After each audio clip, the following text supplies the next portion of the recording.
Right. And here he comes back to talking about how long it took to actually capture the performance. So it took 6 full days over a period of several weeks.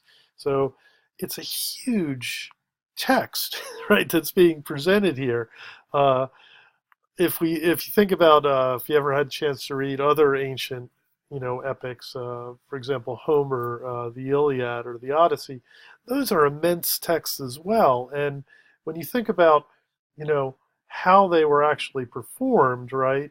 Um, and the ability for someone to perform such long texts, it's just really an amazing sort of feat.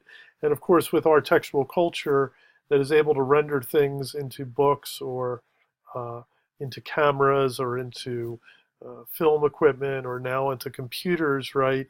This ability to sort of store stories and memories within our own human mental capacity is pretty amazing. So it's definitely this unique experience that the anthropologist goes through. So we're lucky that he was there to capture this. Um, Here he talks a little bit more about the Namu singers, right?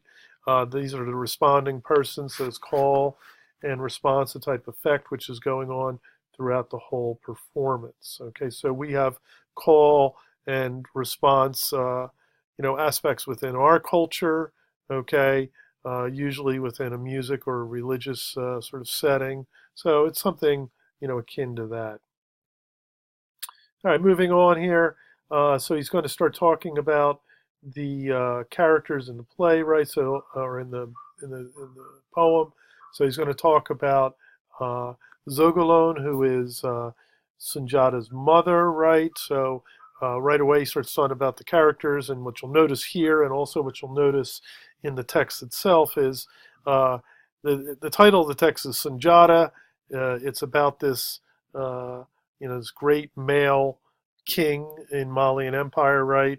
But both in the introductory comments here and in the text itself, Sunjata really doesn't show up until later in the text. Sunjata, for all intents and purposes, doesn't show up in the actual text until episode 10. And then, even then, Sunjata is not always a primary figure, although he's the titular figure. So we want to pay attention to other characters, and especially to the female characters, right, who are oftentimes rendered invisible or marginalized in an epic text. So we want to, keep that in mind. Zogolon is one of those figures that we want to pay attention to.